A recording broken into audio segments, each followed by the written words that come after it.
Hey guys, and welcome back to the Brutal Chronicles. Let's just be brutally honest, right out of the gate. You wouldn't last a single day as a Viking. Not one. I know what you're picturing. You're thinking of chiseled warriors with glorious beards, clashing axes on some windswept English shore, followed by a raucous feast in a grand hall, drinking mead from polished horns. You're imagining a life of freedom, adventure, and epic sagas written about your heroic deeds. That's the fantasy. That's the TV show. The reality.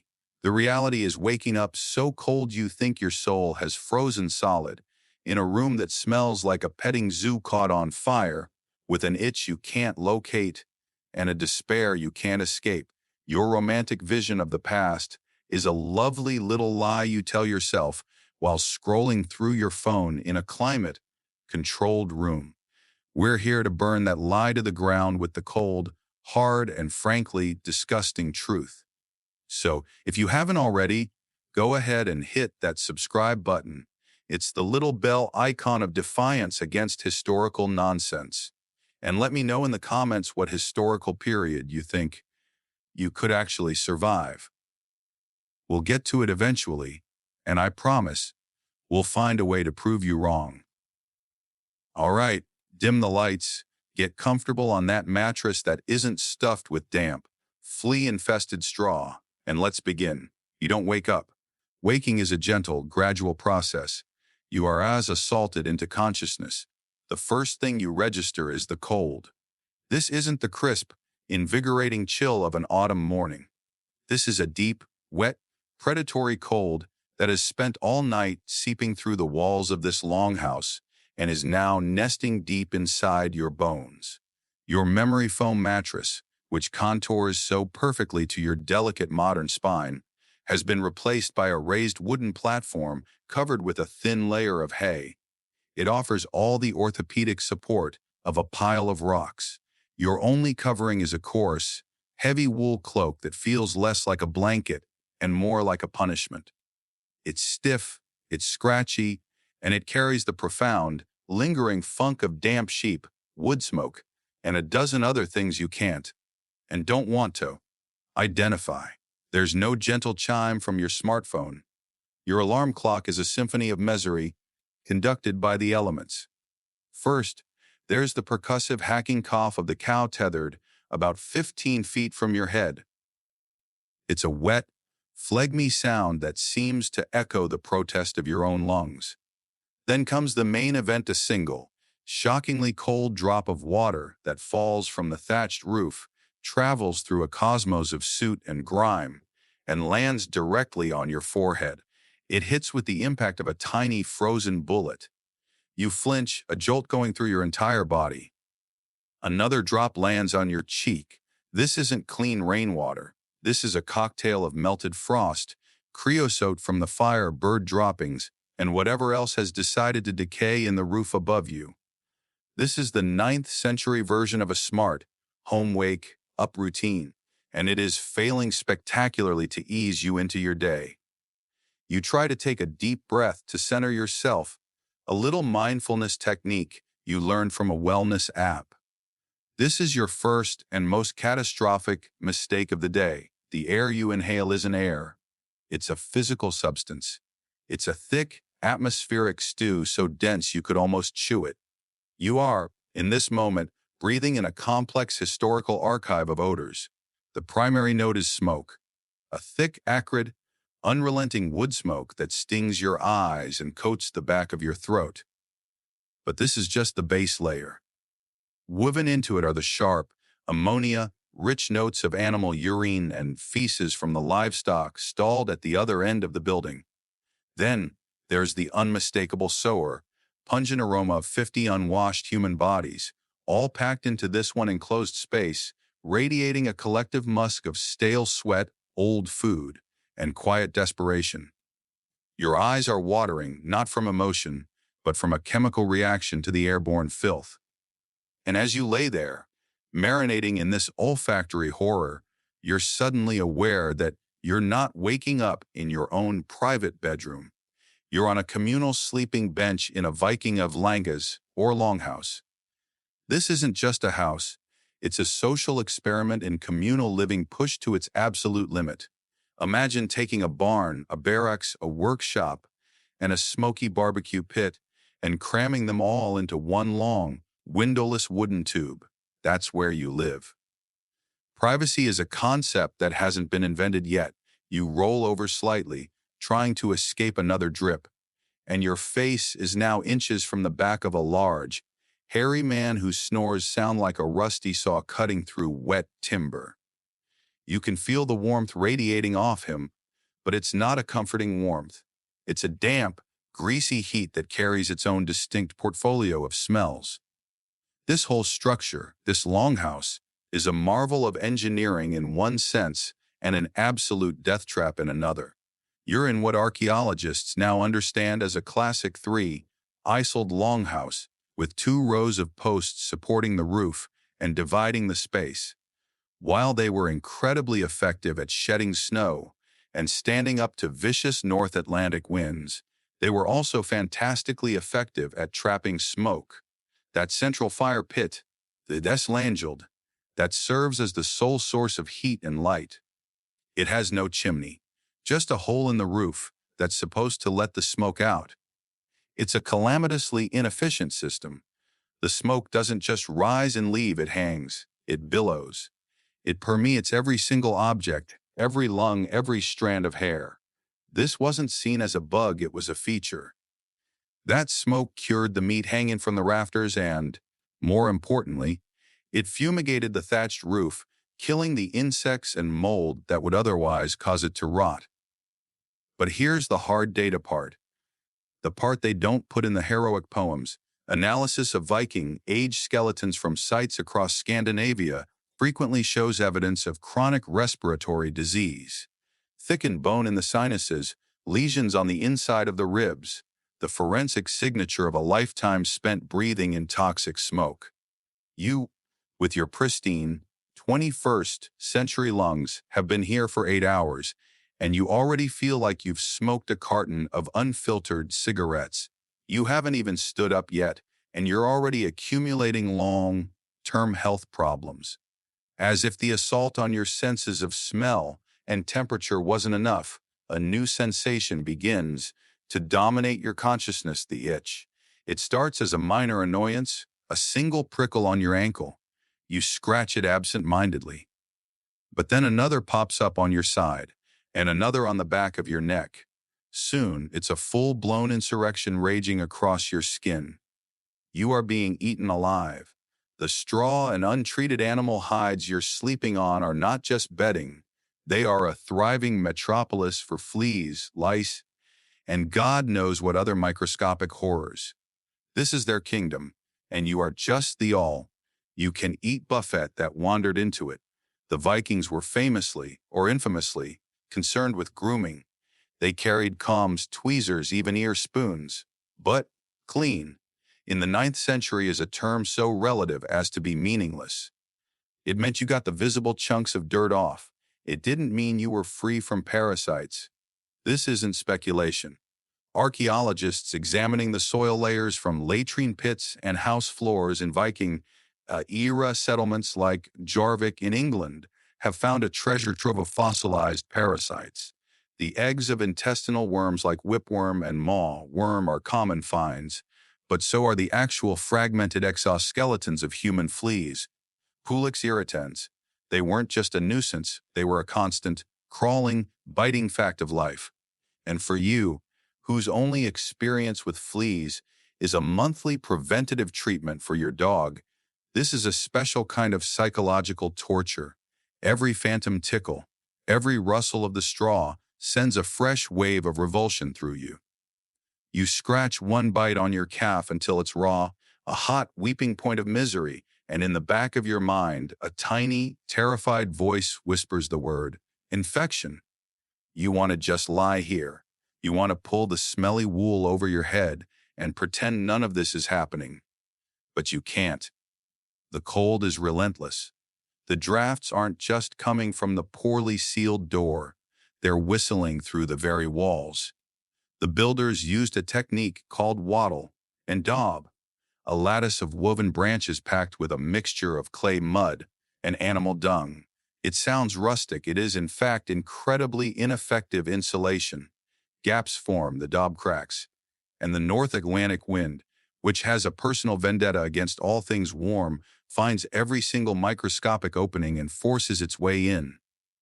Your body, accustomed to the pampered stability of central heating, is in full-blown survival mode. It's burning through precious calories just to maintain its core temperature. You feel weak, shaky, and profoundly, deeply tired before the day has even begun. And that's when a new, more urgent, and far more primal feeling makes itself known. Your bladder, which has been screaming at you in a muffled voice for the last 10 minutes, now graduates to a full-throated, panic-inducing roar. The thought of getting up, of planting your bare feet on that frozen dung-flecked floor, is terrifying. But the thought of staying put is rapidly becoming a medical emergency. You have to face the cold. You have to face the day. And as you finally, grimly, swing your legs off this pathetic excuse for a bed, you realize your first great challenge of this new life isn't finding food or fighting off a rival clan. It's figuring out where, in this smoky, flea-bitten hellscape, a person is supposed to go to the bathroom. And if you thought this hovel was bad, hoo boy, just wait until you see what passes for sanitation. Sound of a single piercing gust of wind, followed by a low, rumbling cough from a nearby animal. That deep, rattling cough from the cow 3 feet from your head managed to do what the creeping hypothermia couldn't. It's fully, irrevocably jolted you awake, but it's another sensation of primal, biological urgency creeping up from your lower abdomen. That's forcing a terrible decision upon you. Do you stay here, shivering under a greasy animal hide that smells vaguely of regret and old milk, or do you face the brutal cold to answer nature's call? It's not really a choice. The pressure is building, a grim internal countdown clock, with a groan that seems to draw up all the misery from the damp earth beneath you. You push yourself up. Your joints crackle and pop like damp firewood. The air inside this longhouse is a physical presence, a thick, throat-scratching cocktail of smoke, unwashed bodies, animal musk, and the ghosts of 1,000 boiled fish. But the air outside the longhouse, slicing through the gaps in the rough-hewn wooden walls, is a different beast entirely. It's a blade, and you're about to walk right into it, wearing what amounts to a thin linen sack. You stumble towards the hide-covered doorway, your bare feet protesting against the cold, compacted dirt floor that's littered with, well, it's best not to look too closely. Pushing aside the heavy flap, the Arctic wind hits you like a physical blow. It doesn't just make you cold, it feels like it's actively trying to steal the heat from your bones. Squinting against the bleak, gray morning light, you scan the area for the facilities. And then you see it. It's not a building, it's not even a shed, it's a pit. A shallow, hastily dug trench behind the longhouse with a flimsy-looking log laid across it. That, my friend, is your toilet. And right here, in this moment of profound disillusionment, your modern brain starts firing off protests. Wait a minute, it sputters. I've seen documentaries. I've read articles. Vikings were supposed to be surprisingly clean. They had combs and tweezers.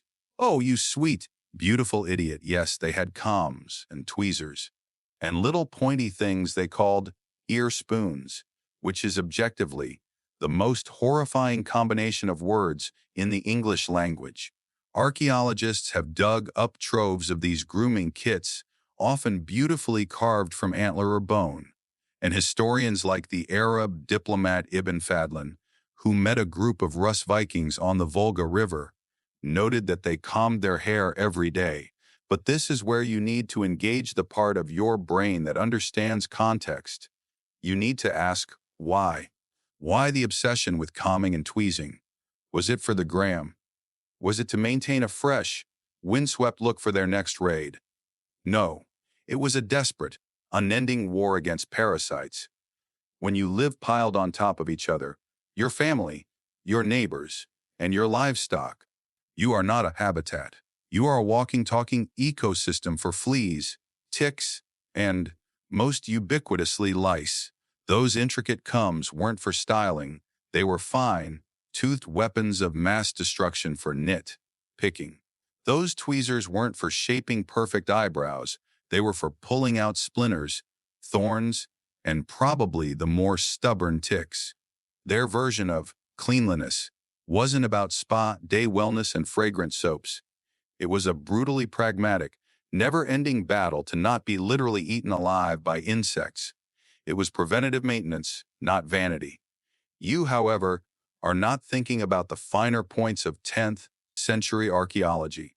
You are thinking about the frozen wind that is currently trying to give your exposed backside frostbite. You squat precariously over the pit, the smell hitting you with the force of a physical object, a sore, eye-watering stench of ammonia and decay that will live in your nostrils for the rest of the day.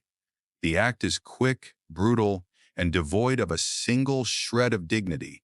And then comes the next challenge. Toilet paper. You frantically scan the ground. There are no quilted rolls here, no comforting bears.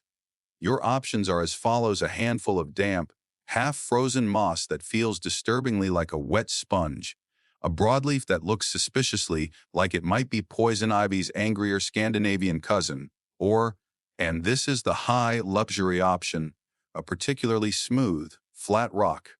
You choose the moss. It's a decision you will regret a few hours from now when the itching starts. Scuttling back into the Longhouse, feeling violated by the very laws of physics and biology, you know the morning ritual isn't over. Your mouth tastes like a swamp. Personal hygiene calls once more. You stumble over to a small wooden bucket of water, which has a thin film of ice on top. You crack it with your knuckle, dip your finger in, then into a small wooden bowl containing coarse salt. This is your toothbrush and toothpaste. You then proceed to rub the abrasive salt against your teeth and gums. It's less like brushing and more like trying to manually sandblast the plaque away. Your gums are screaming. A thin coppery tang of blood mixes with the salt, but hey, the sagas don't mention anything about gingivitis, so maybe it's working. Now, for the final stage of this morning humiliation, getting dressed. Your day clothes are exactly where you left them, in a sad pile by your straw mattress. You pick up the tunic. And this is where your romantic fantasy of the rugged, stylish Viking warrior dies its final, pathetic death, because this garment is not the cool, leather-accented costume from television. This is a real Viking tunic, woven from coarse, unprocessed sheep's wool. And it feels exactly like what the blueprint promised. It's also a walking torture device sewn together from industrial scarring pads and leftover insulation felt. The wool is thick, heavy, and still saturated with lanolin, the natural grease from the sheep. This makes it water-resistant, which is great. It also makes it feel oily to the touch and gives it a permanent, built-in reek of damp livestock. As you pull the tunic over your head, the true horror begins. The fabric is not soft. It is an instrument of relentless, low-grade torture. Every fiber seems purpose, built to scratch and irritate your skin. It's a full-body hair shirt, a penance for sins you haven't even committed yet. The modern world has made your skin weak and pathetic. Accustomed to soft cotton and fleece, this tunic is treating your epidermis like an invading army, and it is losing badly. You see, this very fabric, this itchy, smelly, miserable stuff, was the backbone of the North Atlantic economy. This homespun wool cloth, known as mal, was so standardized in its quality and dimensions that it literally functioned as a form of currency. Legal texts from Iceland and Norway specify debts, fines, and transactions in lengths of vammal. Imagine going to the store and paying for your groceries with a few feet of itchy wool blanket. That was their reality. This wasn't a fashion statement. It was a utility. Its sole purpose was to be durable and warm enough to keep you from dying of exposure. Your personal comfort wasn't even a tertiary consideration. You finish the ensemble by tying a simple leather belt around your waist, from which you hang your seeks, the all-purpose knife that serves as your steak knife, your utility blade, and your last, ditch defensive weapon. You run a hand through your greasy hair, maybe using that antler comb you find nearby to scrape out a few nesting critters, and you look down at yourself. You don't feel like a fearsome raider. You feel like a damp, itchy farmhand who smells faintly of ammonia, wet sheep, and existential despair. But through the haze of smoke and misery, a new sensation arises. A hollow grumbling in your stomach. The hard labor of simply existing has made you hungry. From the center of the Longhouse, near the long fire pit, there are sounds of clattering pottery and the low murmur of voices. Food, fuel, a reward, perhaps, for surviving the indignities of the morning.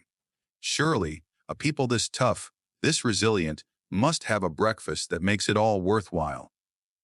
A feast of champions to power them through the day. Oh, you poor, hopeful thing. You have no idea how wrong you are. The pathetic scraping of your fingernails against your gums has done precisely zero to remove the lingering taste of morning misery. But hunger, a raw and primal command, is now screaming over the dull throb of the cold in your bones. Food, finally. The one thing that might just make this whole nightmare scenario borderline tolerable. Your mind, conditioned by a lifetime of historical dramas, conjures up a glorious image, a roaring fire, trestle tables groaning under the weight of roasted boar, venison dripping with fat, and you, raising a massive horn overflowing with golden, intoxicating mead, a feast for warriors. Now open your eyes. Before you is a bowl. In that bowl is a substance. We'll call it breakfast, out of a misplaced sense of charity. It's a viscous, gray, gelatinous porridge made from boiled oats or barley. There are no brown sugar crumbles, no sliced bananas, no cinnamon. There might be a few flecks of ash that drifted down from the smoke, hole in the roof, adding a subtle, crunchy bitterness to the already profound blandness. You take a tentative spoonful. It's warm. That's the only positive attribute you can identify. The taste is nothing. It's the culinary equivalent of static. It's a thick, gritty paste designed for one purpose, and one purpose only, to fill the void in your stomach. And this is where your modern soul would short circuit, because you're looking for flavor, for joy, for a pleasant start to your day. They were looking for calories. That's it. This isn't a meal, it's a math problem. And you're about to get a masterclass in the brutal arithmetic of subsistence. See, their entire food culture wasn't built on what tastes good, but on what won't kill us by February. This slop in your bowl is the direct result of a short growing season and the desperate need for preservation. That's why your side dishes, if you can call them that, are a piece of bread so hard it could double as a whetstone, and a few strips of salted fish. And when I say salted, I mean the fish is merely a vehicle for the salt. It's a jaw-aching, tear-inducingly briny assault on your palate.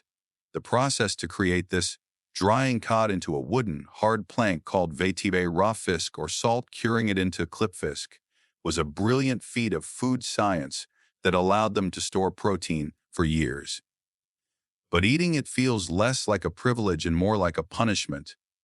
It's one of history's great cosmic jokes.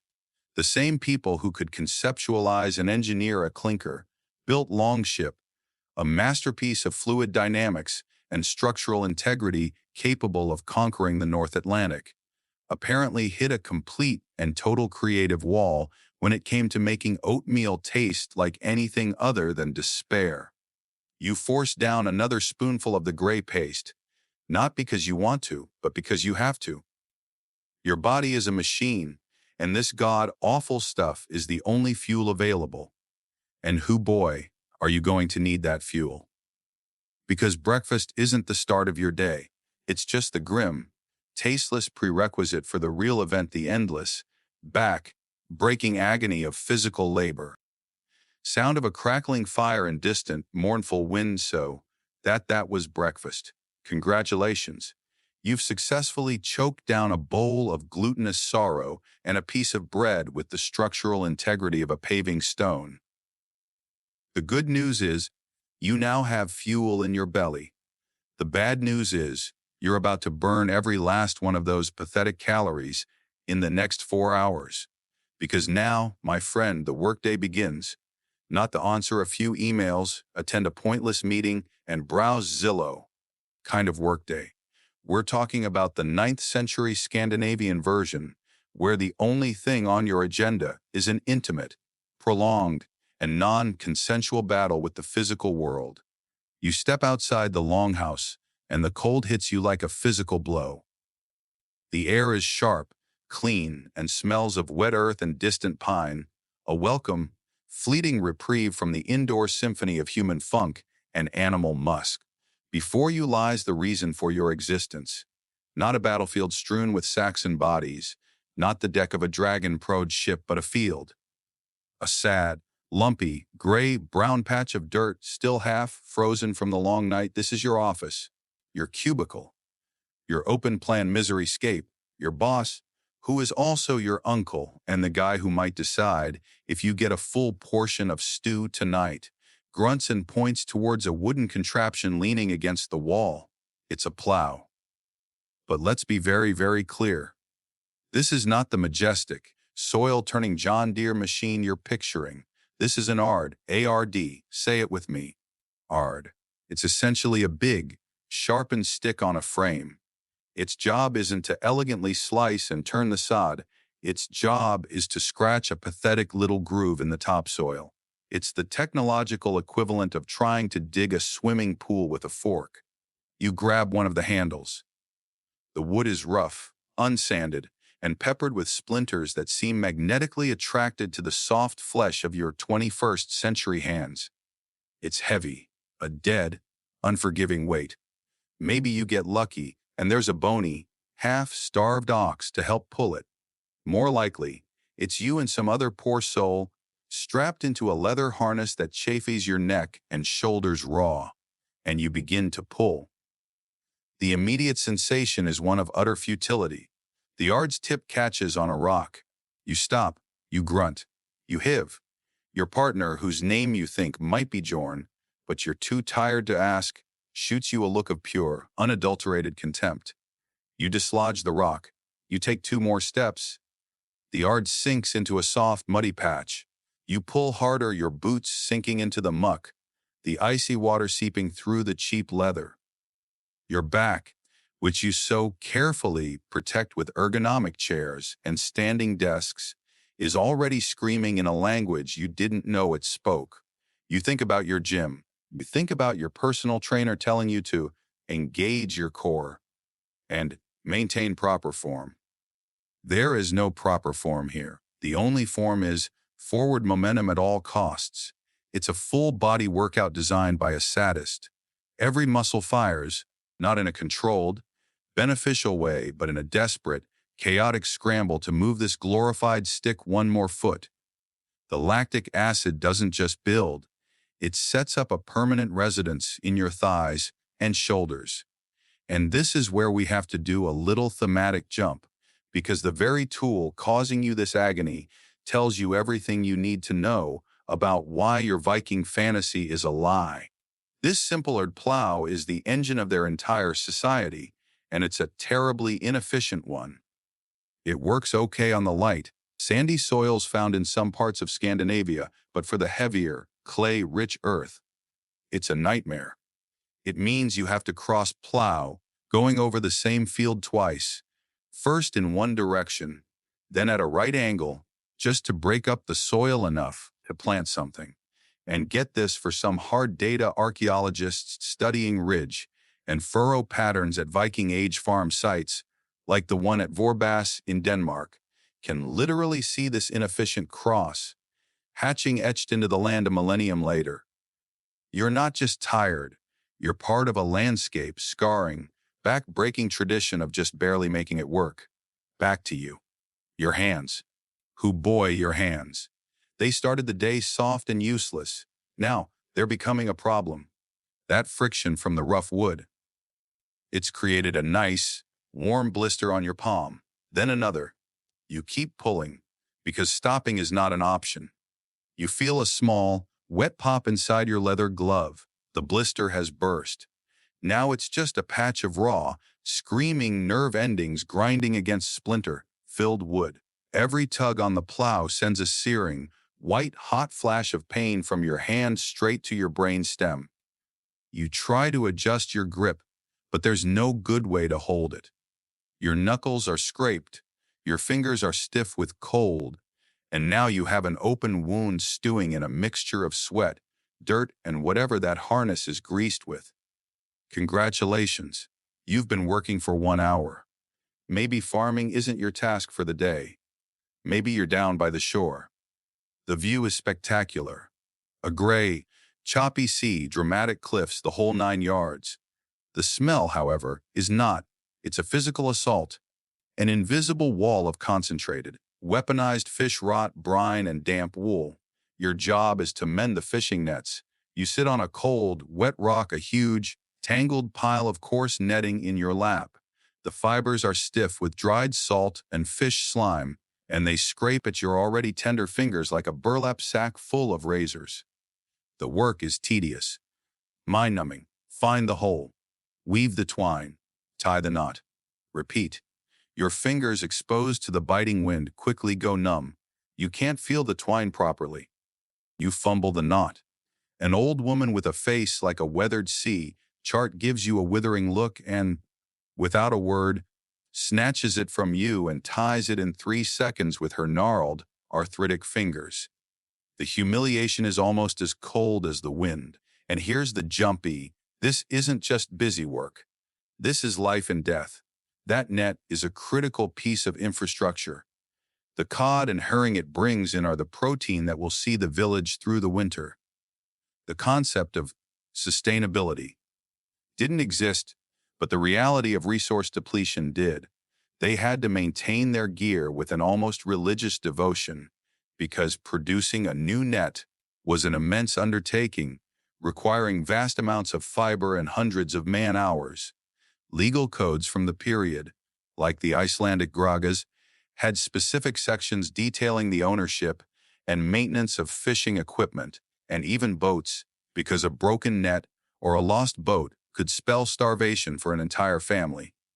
This isn't a hobby. It's the desperate, daily grind of fending off oblivion. Back to you, fumbling with a knot, feeling utterly useless. The smell is getting into your clothes, your hair, your very soul.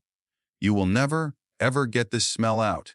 It is the permanent perfume of the 9th century. Or perhaps you've been sent to the forest. Your task: chop firewood. You've been handed an axe. It looks the part. A heavy iron head, a thick wooden handle. It feels powerful in your hands. You swing it at a fallen log. The impact judders up your arm, rattling your teeth. This is not the clean thwack of a modern, well-balanced Fiskar's axe. This is a clumsy, top-heavy bludgeon. You swing again, and again. Your shoulders burn. Sweat is running into your eyes, even in the cold. Your mind starts to wander. You're thinking about your blister, about your aching back, about the miserable porridge you ate this morning, and you get sloppy. On your next swing, your grip is a little loose.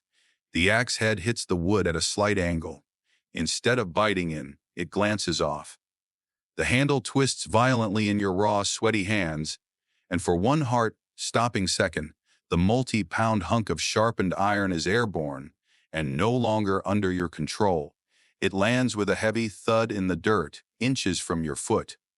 Nobody saw. There's no safety warden to write you up. There's no HR department to file an incident report with. There is only the sudden, cold realization that there is no safety net here. None. A moment's inattention, a slippery grip, a tired muscle. That's all it takes. A shattered shin, a severed artery. And out here, a serious injury isn't a trip to the ER. It's a slow, agonizing death sentence from infection or blood loss.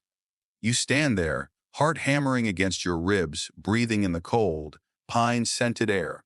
You look down at your hands. They are a disaster. The open blister on your palm is now caked with dirt and wood sap. There are a half-dozen new red marks that will be blisters by noon. A long, shallow cut from a splinter dribbles a thin line of blood down your wrist. They are barely recognizable as the same hands that, just this morning, you probably washed with scented soap. Now, they are mangled, filthy, and excruciatingly painful. The morning isn't even over. The sun has barely climbed a quarter of the way up the sky, and as you stare at the raw, brutalized state of your own hands, you hear a distant grumbling in your stomach. It's a pathetic reminder that the fuel is already running low. You realize with a sinking feeling that all this agony, all this toil, is just the appetizer for the day. You can't possibly keep this up, and just as that thought crystallizes, a horn blows across the fields. It's time for a break, a rest, some food. And if you think that sounds like a moment of gentle relief, you have no earthly idea what passes for a lunch break in this place. You collapse onto a rock that feels only marginally harder than your own frozen muscles. The midday sun is a cruel joker, a bright, useless disk in the sky offering all the warmth of a freezer lamp. Your hands, which you vaguely remember as being capable of typing and holding a coffee mug, are now just raw, blistered meat hooks.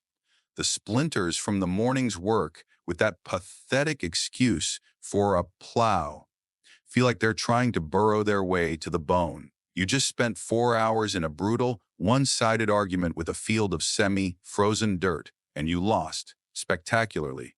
Slowly, painfully, you fumble with the knot on a small, greasy linen bag. Your lunch. The word itself feels like a lie. This isn't a break. There's no camaraderie.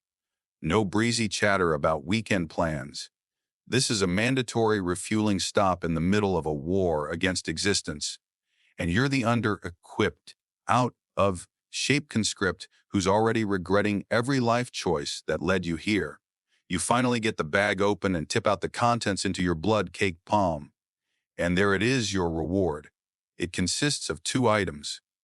First, a piece of flatbread so dense and unforgiving it looks like a roofing tile someone dropped in a sandbox. Second, a small, yellowish, white chunk of cheese. You stare at this pathetic diorama of sustenance, and your 21st century brain short-circuits. You're thinking of staff canteens with their questionable but hot chili. You're dreaming of the seamless joy of a delivery app bringing you a burrito bowl. Your soul is crying out for a sandwich, any sandwich, even one from a gas station vending machine. But what you're really mourning is the myth, because every movie, every TV show has sold you the lie of the Viking feast. You picture long tables groaning under the weight of roasted pigs, overflowing tankards of frothing mead, and bards singing tales of glory. Let's be honest, you were picturing a medieval-themed barbecue with better beards. The reality, sitting cold and sad in your hand, is a masterclass in caloric minimalism. This isn't a feast, it's a grim treatise on caloric efficiency. And as you look at this meal, you've stumbled upon a core truth of the Viking Age. Their incredible maritime achievements weren't fueled by grand banquets, but by the ancient equivalent of the world's saddest, most durable trail mix. This is where your modern assumptions betray you. You think of food. They thought of fuel. And that fuel had to meet 2 brutal criteria. It had to be calorie-dense, and it had to last forever without refrigeration. Enter the real Viking diet. It wasn't about the roast boar, it was about porridge. So, much porridge. It was about atimar refisk, or dried cod, which was so hard you could probably use it to knock a man unconscious before you ate it. It was about things being smoked, salted, and pickled into near indestructibility. Their entire culinary philosophy could be boiled down to one question. Can we still eat this after it's been in a damp sea chest for 3 months? If the answer was yes, it was on the menu. This wasn't farm to table. This was desperate farmer to barely edible. You turn your attention back to the block of cheese. You give it a tentative sniff. It smells of salt, old socks, and a faint, sharp tang of regret. You try to break a piece off, but it has the consistency of a block of hard plastic.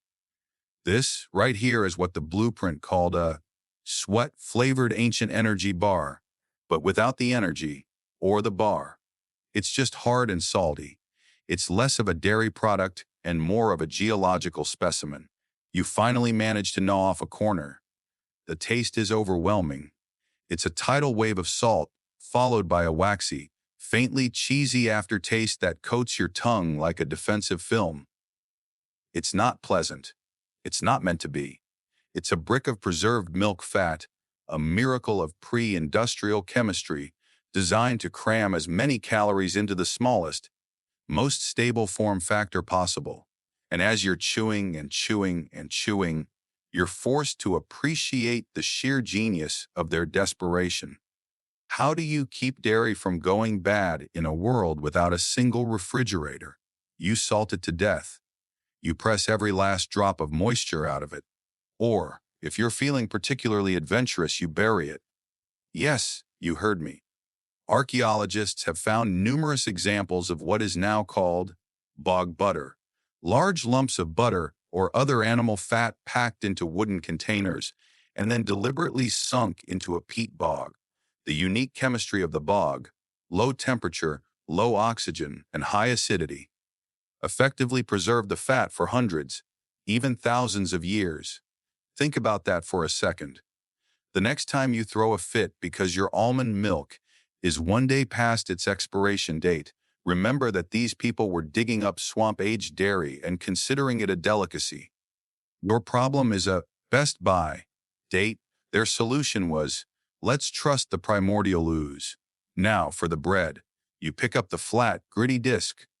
This isn't the fluffy, artisanal sourdough you pay $8 a loaf for. This is closer to a hardtack biscuit, a slab of flour, water, and maybe a little salt, baked until it has the structural integrity of a ceramic plate. Getting it into a bite-sized piece is a project in itself. You try to snap it. It doesn't. You try to bite it directly. You hear a worrying click from your jaw and wisely decide against it. Your teeth, softened by a lifetime of processed foods, are no match for this culinary brick. You end up having to place the bread on the rock you're sitting on and bring another, smaller rock down on top of it, shattering it into edible, albeit jagged shards. You take a shard of the bread and use it to scrape up a crumb of the cheese, and you begin to chew. The sound is deafening in the silence of the field. It's a symphony of crunching, grinding, and scraping. The coarse, gritty texture of the bread scars the inside of your mouth, while the salt from the cheese stings the blisters on your lips. You look around at the other men and women scattered across the field.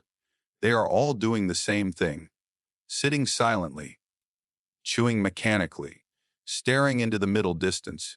There is no conversation, no laughter. This isn't a social event. This is the human equivalent of a car pulling into a gas station. You fill the tank, you don't talk to the pump. This silence is another thing you're not built for. Modern lunch breaks are a performance of social cohesion. You complain about your boss. You share weekend gossip. You show each other memes on your phones. Here, that's all wasted energy. These people operate on a principle you can't fathom, a ruthless economy of effort that extends to everything, including social interaction. A core tenet of their honor code, the concept of Drenger, celebrated stoicism and self-reliance. A man who complained was a man who was a burden. So they sit, and they chew, and they conserve the only thing more precious than food, the energy to get through the rest of the day. And in that silence, you feel more alone than you ever have in your life. The last shard of bread is gone. The last crumb of salty cheese has been swallowed. Your pathetic meal is over. You don't feel refreshed. You don't feel satisfied. You feel nothing. Just a dull ache in your jaw to match the one in your back. The meager calories you've consumed feel less like a boost and more like a cruel taunt, a tiny deposit into a biological bank account that is already catastrophically overdrawn. A man near you grunts, pushes himself to his feet, and picks up his tool. It's the signal. Lunch is over. You struggle upright, your body screaming in a dozen different dialects of pain, and a cold understanding dawns on you. You thought this morning was the limit, that the physical agony couldn't get worse. Oh, that is just adorable. The sun has barely begun its descent, and the afternoon toil is waiting. Because it's one thing to work until your body breaks. It's another thing entirely to do it under the cold, watchful gaze of the man who decides if you're worth the disgusting piece of boiled fish you might get for supper. The real misery is just getting started. And just like that, the break is over. That pathetic little intermission between the endless toil of the morning and the endless toil of the afternoon. You're still sitting on the same cold, damp rock you claimed for lunch, but the pathetic sliver of sunlight that was offering the bare minimum of warmth has now shuffled behind a cloud, apparently as tired of this whole affair as you are. Your stomach is performing a series of confused, gurgling protests. It doesn't know what to do with that lump of stale bread and salty cheese. It's like you swallowed a brick wrapped in a dead sea creature. The meager fuel isn't converting into energy. It's just sitting there, a dense, mocking reminder of what passes for a midday meal. Getting up is not a choice. It's a command issued by the slow, deliberate movements of everyone else around you. Each one groans, stretches a back that sounds like a sack of broken twigs, and trudges back to their designated form of suffering. Your assignment for the afternoon shift, something truly glamorous, something that will really pop on your Instagram story later. You're on Manure duty. Yes, Manure. You see, in that action movie montage playing in your head, the Viking hero is either sharpening his axe in slow motion, staring thoughtfully out at the fjord, or steering a longship through a storm. He is never, and I mean as never, up to his ankles in bovine excrement, shoveling it into a rickety wooden cart. But here you are, the chief, a man whose beard has seen more winters than you've seen Netflix series, points you towards the animal enclosure next to the Longhouse. It's less of a barn and more of a fenced, in mud pit where the family's precious few cows and sheep spent the night. And what do animals do all night? They produce. They produce the single most valuable commodity in this entire settlement, more precious than silver, more vital than iron. They produce poop, truckloads of it.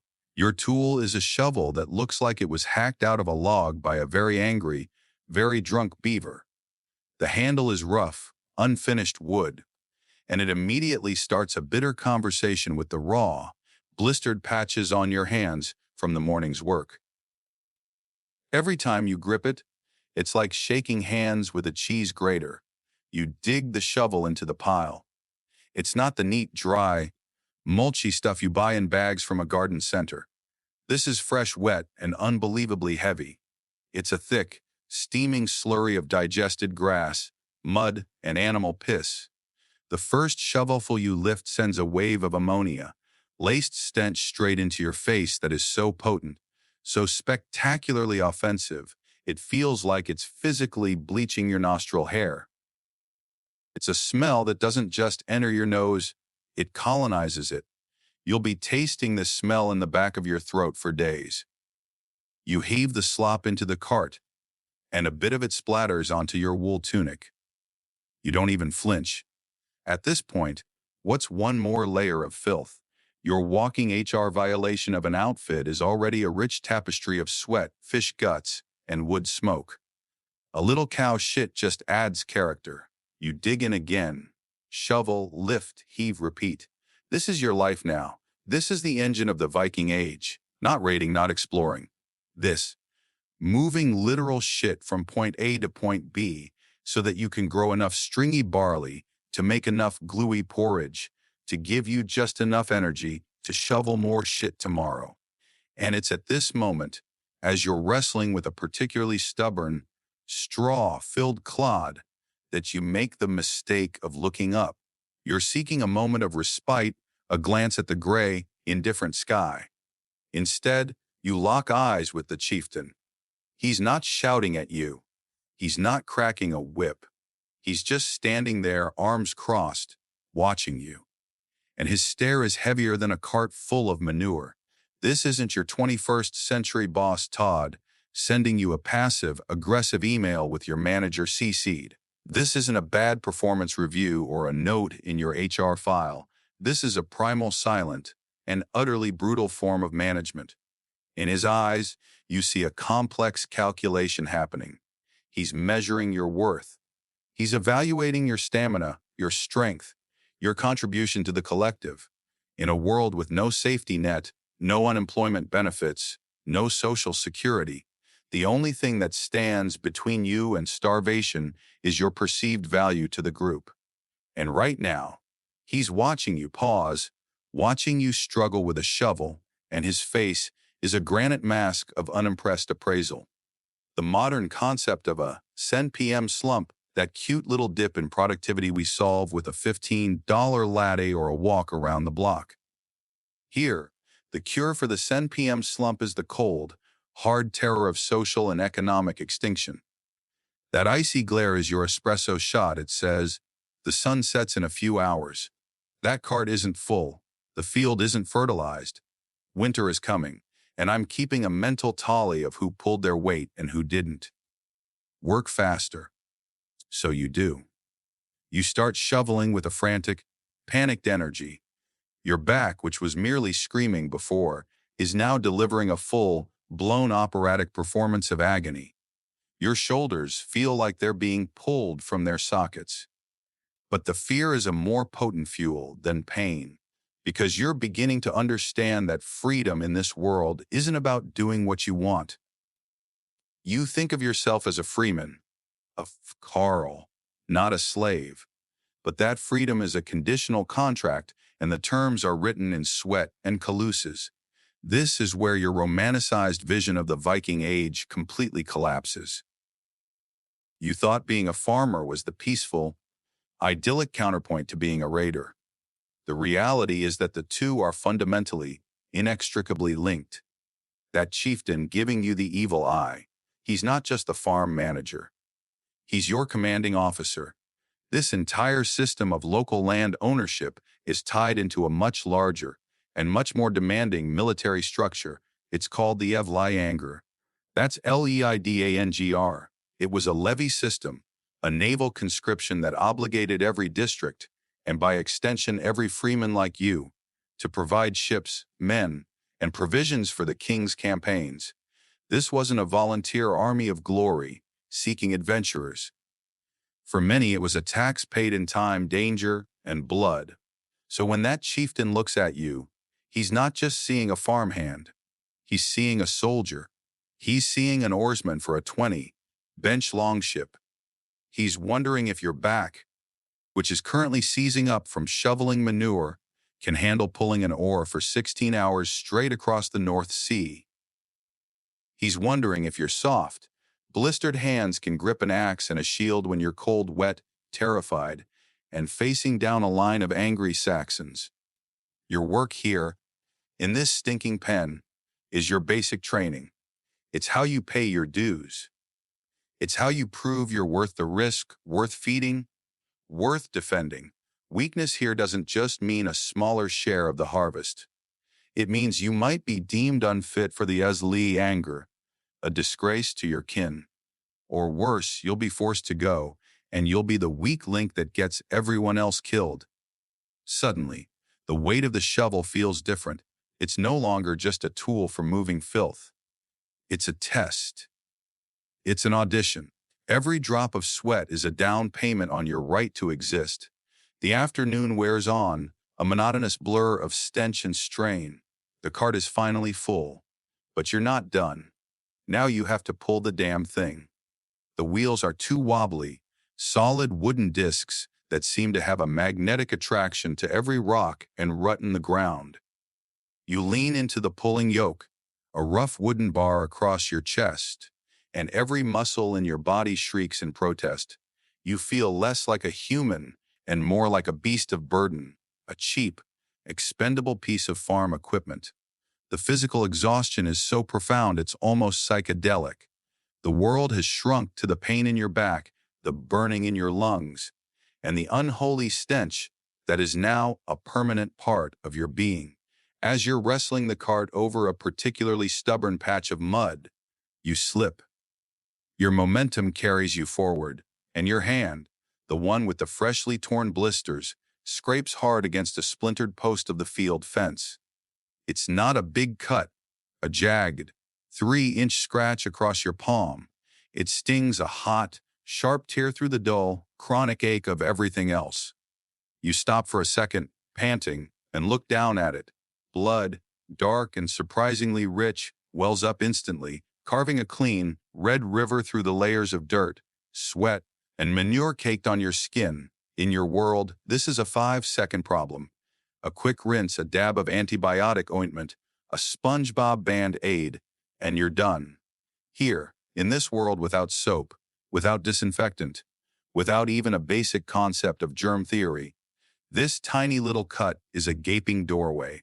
You've just invited the entire microbial kingdom to a rave inside your bloodstream, and the guest list includes tetanus, gangrene, and a whole host of staph infections they don't even have names for yet. You stare at the cut, a grim little tally mark on a day of misery, a tiny wound, but it feels like a premonition. Because as the sun begins to bleed towards the horizon, a deeper, colder exhaustion sets in, the kind that has nothing to do with your muscles. You think the day's trial is over once you put down your tools. Oh boy, you're about to find out that the ache in your back and the sting in your hand are just the warm-up act. The real test, the one that'll make you beg for the simple, honest misery of shoveling manure again, starts the moment you have to deal with the people. The physical work is over, but your body isn't done with you. Not even close. As the bone-deep ache of exhaustion settles in, you notice a new sensation. It's a low, insistent hum of pain localized in your left hand. You glance down. That little nick you got from the axe handle earlier, the one you barely registered between hauling wood and cursing the frozen mud, has decided to become the main event. It's no longer a clean, thin line. The skin around it is puffed up, an angry shade of red, and when you tentatively touch it, a jolt of heat radiates outwards. It's throbbing in time with your pulse, a tiny, furious drumbeat of cellular war. You, a product of the 21st century, know exactly what this is. It's the 4 classic signs of inflammation you vaguely remember from a high school biology class rubric: Kaler, tumor, dolor, redness, heat, swelling, pain. It's an infection. Your internal monologue, which has been screaming nonstop for about 12 hours, finds a new, more panicked gear. In your world, this is a minor inconvenience. A $5 tube of antibiotic ointment, a Band-Aid, and you forget about it. At worst, a trip to an urgent care clinic for a prescription that costs less than your monthly streaming subscriptions. Here, this small, angry cut is a potential death sentence. This is your first intimate encounter with a pre-germ theory world. It's a concept that's easy to understand intellectually, but impossible to truly grasp until your own body becomes the battlefield. See, for them, sickness isn't about microscopic invaders. That's far too logical, too small scale. Disease is a grand metaphysical affair. It's caused by winds, bad air, miasma, wafting up from swamps. It's a curse whispered by an enemy. It's the gods expressing their profound disappointment in your recent life choices. Or, and this was a surprisingly popular theory, you've been shot by a supernatural entity. Seriously. The Old Norse had a term for sudden, sharp pains or illnesses, lufskott, or elf shot. You haven't just got a bacterial infection and a minor laceration. A grumpy elf has just used your hand for target practice from another dimension. And good luck explaining Staphylococcus to a man who sincerely believes a tiny, Invisible archer is the root cause of your problem. Your pathetic attempt to hide your throbbing hand fails miserably. A grizzled woman with a face like a roadmap of every bad winter since the beginning of time notices you wincing. She grunts, points a bony finger at your hand, and barks a few words to a nearby man. There's no sympathy, just a kind of wary pragmatism. A sick farmer is a useless farmer. A decision is made for you. You're going to see the Viking, the healer, who, boy, you need to purge every image you have of a wise herb gathering sage from your mind. The village healer isn't some Gandalf in a sheepskin coat. They are, essentially, the person in the community who has seen the most people die and has, through a brutal process of trial and error, a slightly better than zero track record of occasionally preventing it. Their office isn't a clinic, it's just another corner of a smoky, dirt-floored hut, maybe slightly more cluttered with bundles of dried plants, strange-looking rocks, and pots of foul-smelling goop. You are shoved in front of this individual. Let's call him Steger. He looks at your hand, pokes the swollen flesh with a finger that was probably last washed during the previous summer's solstice, and lets out a low hum. This hum is the 9th century equivalent of a doctor saying, "Well, that's not good." He then begins his diagnostic process, which involves asking you if you've recently angered any spirits, walked through a graveyard at night, or perhaps forgotten to leave a bowl of milk out for the farm's guardian spirits. Your frantic, modern mind is screaming. It's a localized bacterial infection resulting from a contaminated puncture wound. But all that comes out is a terrified squeak. Steger decides on a course of action. Forget sterile swabs and iodine. His first move is to grab a wad of herbs from a leather pouch, chew them into a dark green saliva-soaked pulp, and then, with a deeply unsettling look of concentration, spit the entire glob directly onto your open wound. Your soul tries to leave your body. You are fighting every instinct to recoil, to scream, to run, because you know with the certainty of a modern god that he has just introduced an entire ecosystem of new and exciting bacteria from his mouth directly into your already compromised flesh. This isn't medicine. This is biological warfare against yourself.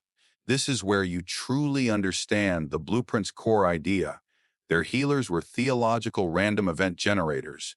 Treatment was a dice roll against sepsis and the house.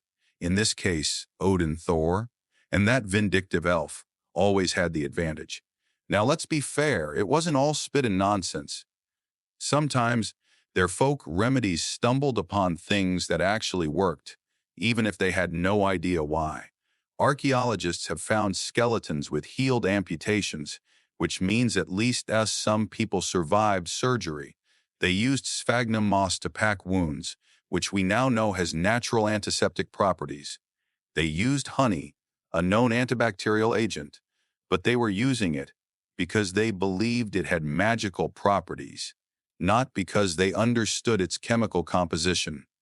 For every patient saved by a lucky application of antiseptic moss, another 5 were probably killed by a poultice made of animal dung and wishful thinking. It was a lottery. And right now, you haven't won the lottery. Steger's herbal spit, what doesn't seem to be working? The redness is creeping further up your forearm. The throbbing is now a pounding bass drum of agony.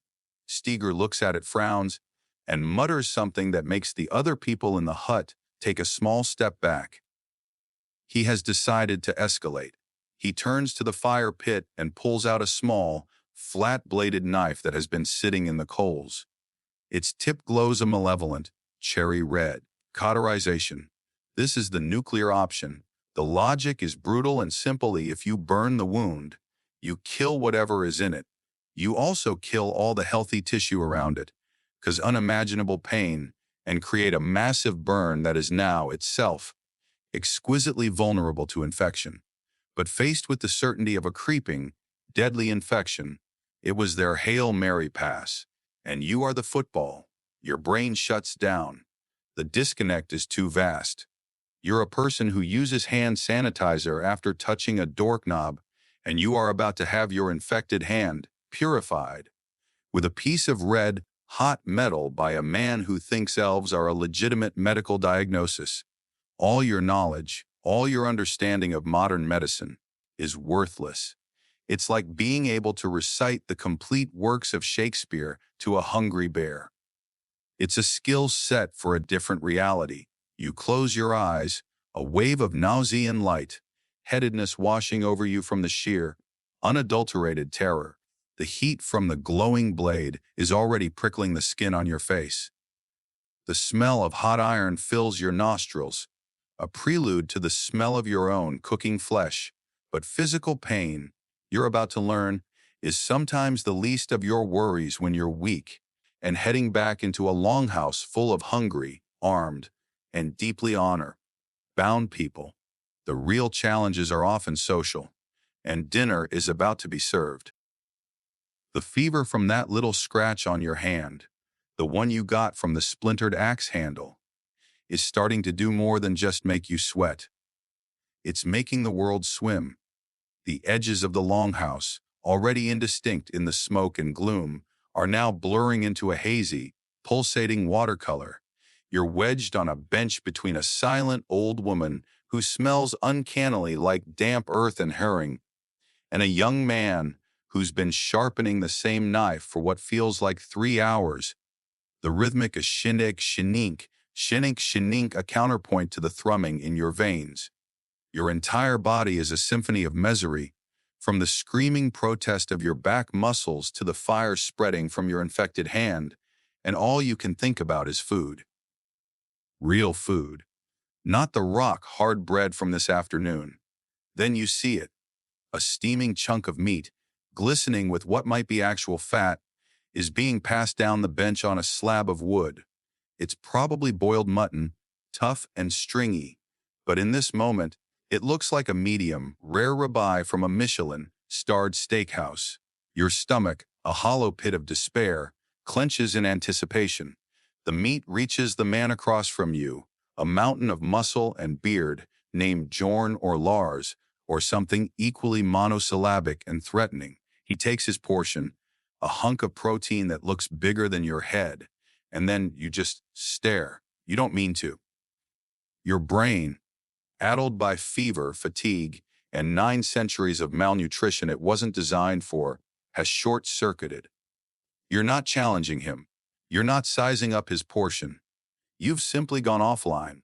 Your eyes are locked on his plate with the vacant intensity of a zombie mesmerized by a particularly plump brain.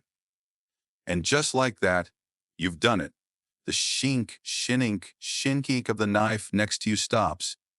The low murmur of conversation around the fire dips.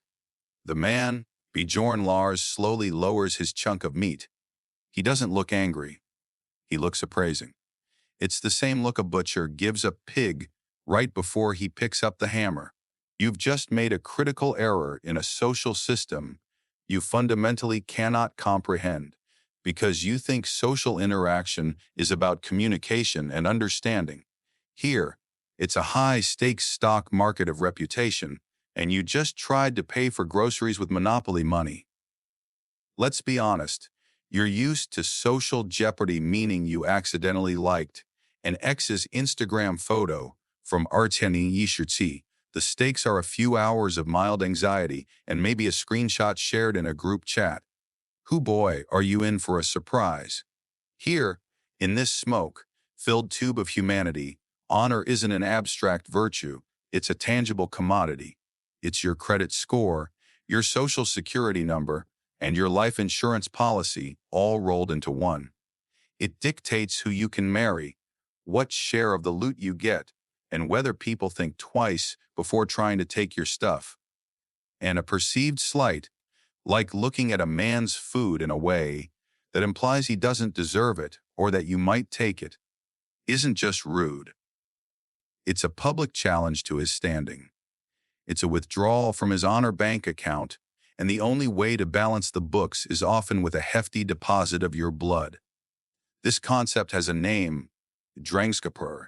It's this all-encompassing ideal of a good man, brave, honorable, loyal, generous, but also ferociously protective of his reputation.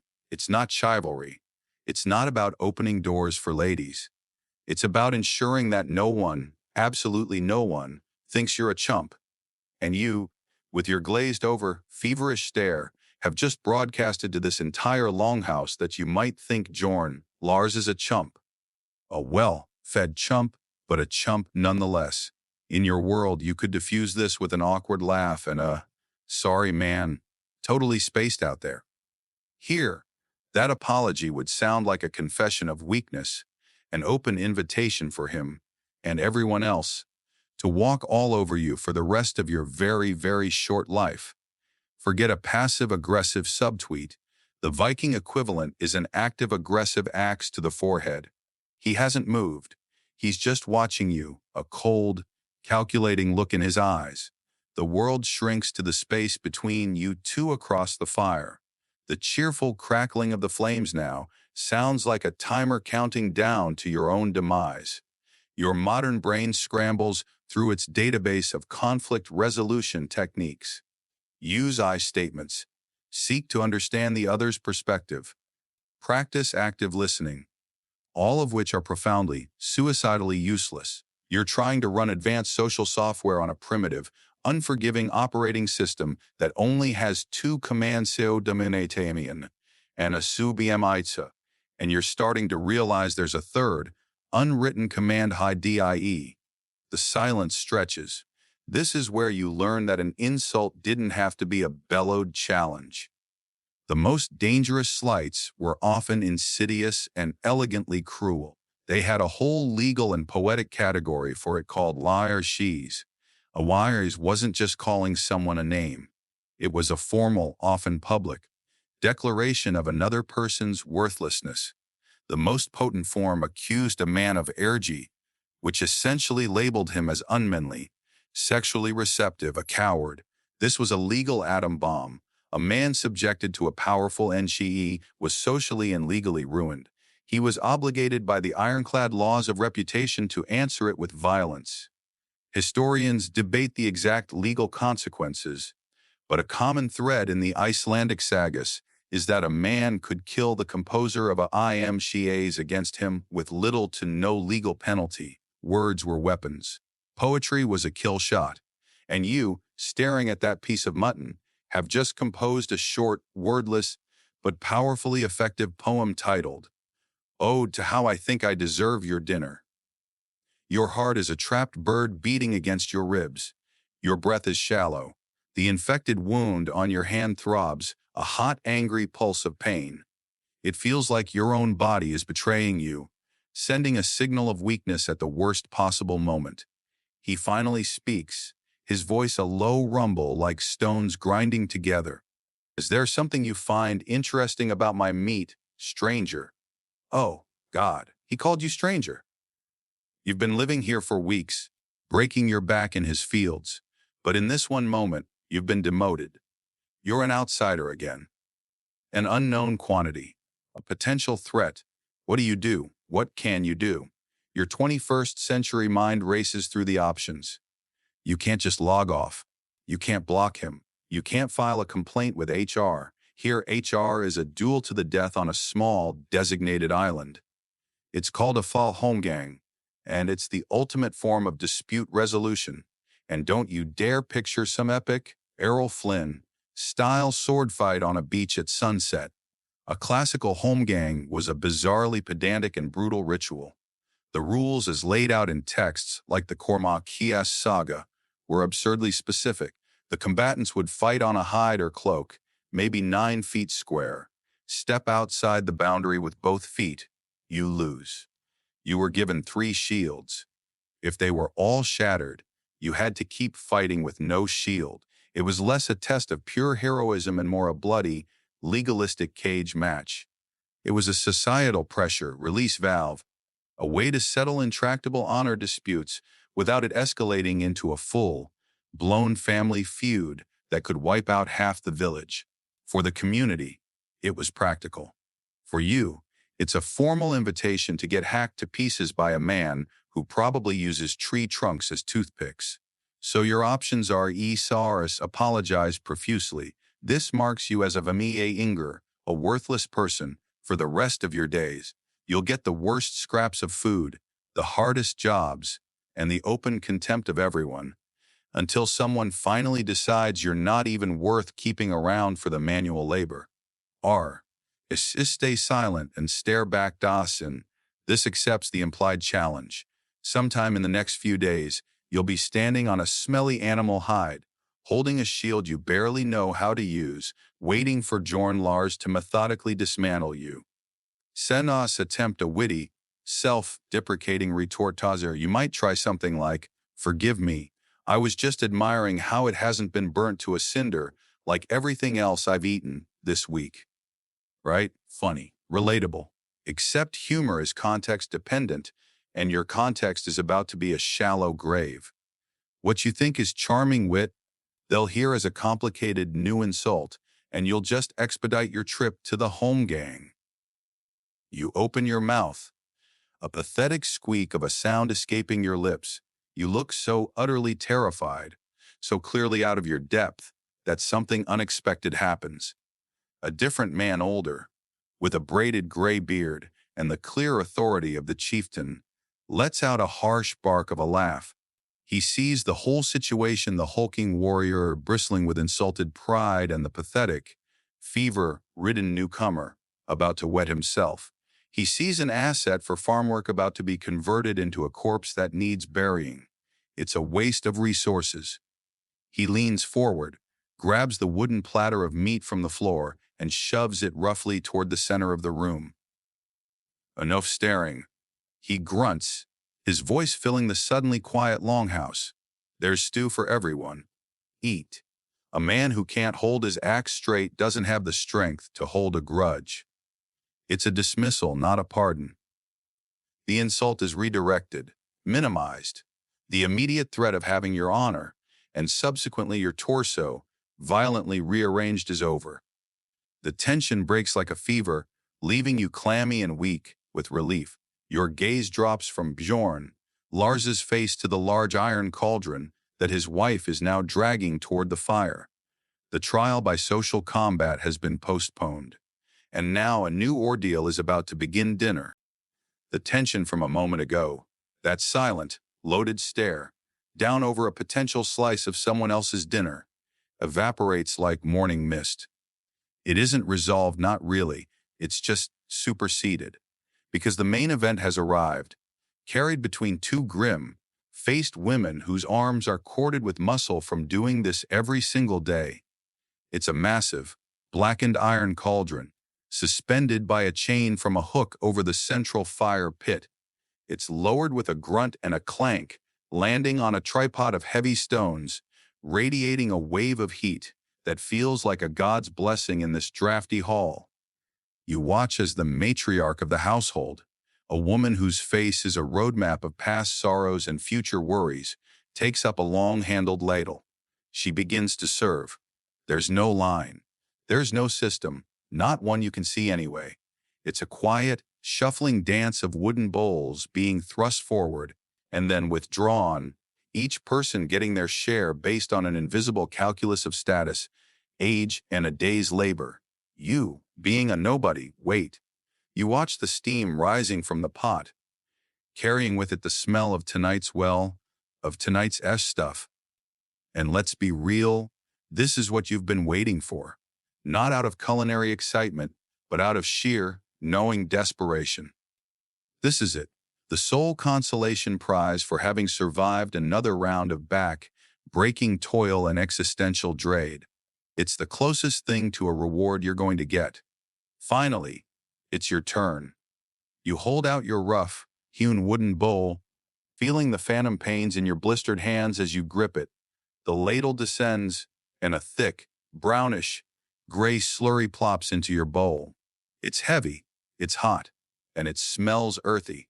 It smells of smoke, boiled roots, and a faint, almost gamey aroma of cooked meat. You find a spot on a bench, wedged between a guy who smells powerfully of fish gut and another who seems to be quietly whispering a curse into his own bowl. You dip your spoon in. The moment of truth. Now, before you take that first bite, let's understand what you're looking at. This isn't just a pot of stew. This is a perfect microcosm of the 9th century Scandinavian economy.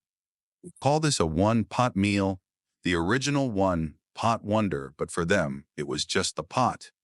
The central kettle, or sayer, was the engine of the household. Everything went in. Leftovers from yesterday weren't put in Tupperware. They went back in the pot. The less desirable bits of the last animal butchered. Into the pot. The roots you spent all morning digging out of the frozen ground. Pot. This wasn't a chef's creation. It was an act of brutal caloric accounting. Nothing, and I mean nothing, was wasted. The water used to boil the grain could be thickened into a gruel for tomorrow's breakfast. The fat that skimmed the top could be saved to waterproof leather or just be eaten for a quick energy boost. This pot was their savings account, their pantry, and their garbage disposal, all rolled into one simmering, iron-bound package.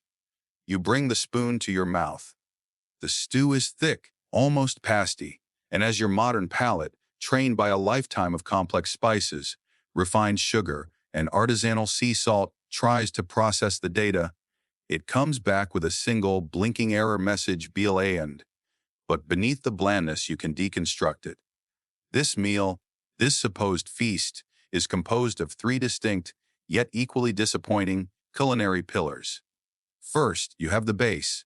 These are the root vegetables, which make up the bulk of the slurry. You can identify the watery crunch of a turnip, the slightly sweeter mush of a parsnip, and something fibrous and stringy that might have once been a cabbage. They have been boiled into absolute submission, their individual flavors bled out into the collective brownish water until they are little more than textural ghosts. This wasn't farm to table, my friend. This was mud to mouth. These aren't the vibrant, heirloom carrots from your local farmer's market. Most of the carrots they had were pale, woody things, valued for their ability to survive a long, dark winter in a root cellar, not for their beta-carotene content. Their survival depended on a handful of hardy crops that could withstand the unforgiving northern climate. So as you chew on a piece of turnip that has the consistency of wet cardboard, you aren't just eating a sad vegetable. You're eating agricultural pragmatism. You're eating the physical manifestation of a farmer's desperate hedge against starvation. Second, there is the protein. Here and there, your spoon dredges up a small, grayish chunk of something. This is where you play the protein lottery. Most days, it's mutton or goat, boiled to the point where all the fat has rendered out, leaving behind a gristly, chewy morsel that requires serious dental commitment. If you were lucky and the jarl was feeling generous, it might be pork. But let's not get carried away. The piece you just shoveled into your mouth is tough, with a slightly gamey flavor you can't quite place. And here the dark humor of the blueprint rears its head. You genuinely can't be sure if it's from the scrawny sheep you saw tied up this morning, or from Gorm the Unlucky's terrier that a cart ran over yesterday. And here's the kicker. They wouldn't have seen a problem with that. An animal was a walking collection of calories. Every part was used. The blood for sausages, the intestines for casings, the bones for broth and tools, the hide for clothing. The modern disconnect you feel buying a sanitized, plastic-wrapped chicken breast that looks nothing like a chicken is a luxury they couldn't even conceive of. Their relationship with meat was visceral, immediate, and utterly unsentimental. You are what you eat, and tonight, you're eating a question mark, a very, very chewy question mark. And third, binding it all together, is the flavor. Or rather, the one singular flavor that dominates everything: smoke. The central fire that cooked this stew wasn't a sleek, ventilated gas range. It was an open pit in the middle of a room with a simple hole in the roof that did a terrible job of letting the smoke out. That smoke coated the walls, it coated your clothes, it coated the inside of your lungs, and it sure as hell coated your food. That smoky taste isn't a deliberate culinary choice, like in a good Texas barbecue. It's an atmospheric contaminant. It's the flavor of simply existing in this space. It's accompanied by a faint, greasy slickness from whatever fat was in the pot, a welcome source of energy, but one that leaves a thin film on your tongue and lips. Salt is used, but sparingly. It was valuable. Spices, forget it. Any spices that made their way to Scandinavia were worth more than gold, and were reserved for the absolute richest jarls to show off, not to be wasted in a peasant stew. So you sit there, methodically spooning this warm, bland, smoky, mysterious substance into your face, and it works. The gnawing emptiness in your stomach recedes. The warmth spreads through your chest, a temporary truce with the cold that's been seeping into your bones all day. Around you, the noise level drops. The main activity is the scrape of spoons against bowls, punctuated by slurps and the occasional belch. For a few brief minutes, there is a sense of shared purpose that isn't rooted in labor or fear. It's just sustenance. The beast has been fed. But then, it's over. You scrape the last dregs from your bowl. The man next to you is literally licking his clean. The cauldron is empty. The day's single point of focus, the one event that broke the monotony, is finished. And as the last bowl is set down, a new, more profound hunger begins to set in. Not a hunger for food, but a hunger for something, anything to do. Because now, my friend, comes the darkness. The last greasy morsel of the stew, a substance you're still not convinced wasn't part sheep, part turnip, and part regrettable life choices, has been scraped from your wooden bowl. A fleeting warmth spreads through your gut, a brief, deceptive ceasefire in your personal war against the 9th century. And then, as the last of the daylight is strangled by the horizon, a new kind of cold begins to creep in. It's not the damp chill of the North Atlantic, and it's not the icy fingers of the wind. It's the cold, hard dread of oncoming nothingness. Night doesn't just fall here. It descends like a physical weight, an oil, slick blanket of primordial black that smothers the world. The central fire pit, the Longhouse's singular source of life and light, is now being carefully banked for the evening. The roaring flames that cooked your dinner are tamed into a sullen, glowing mound of embers, casting long, monstrous shadows that dance in red on the rough, hewn walls. Your entire universe has just shrunk to a 10-foot radius of smudgy, flickering orange. Outside that circle isn't just darkness. It's an absence of reality. You squint, and your eyes begin to water, not from emotion, but from the acrid smoke that hangs permanently in the air. You see a few people pulling out small, sputtering lamps, and right there, your modern brain has a catastrophic systems failure. You think of light as a utility, an ambient, inalienable right. You flip a switch, and the sun appears in your ceiling. Good for you. Here, light is a resource more precious than grain. It must be created, and it costs. And let's be honest about what you're seeing. This isn't some charming rustic lantern. It's likely a LP sistracker, a hollowed-out stone or shell filled with LP sieve, unrendered fish oil, usually cod liver. It's a stinking, viscous gunk that burns with a weak, fluttering flame and produces an astonishing amount of greasy, black smoke. The pathetic glow it gives off, maybe E or R lumens, is just enough to make the darkness feel more aggressive, more personal. For context, the cheap LED bulb in your desk lamp back home pumps out around Babai lumens.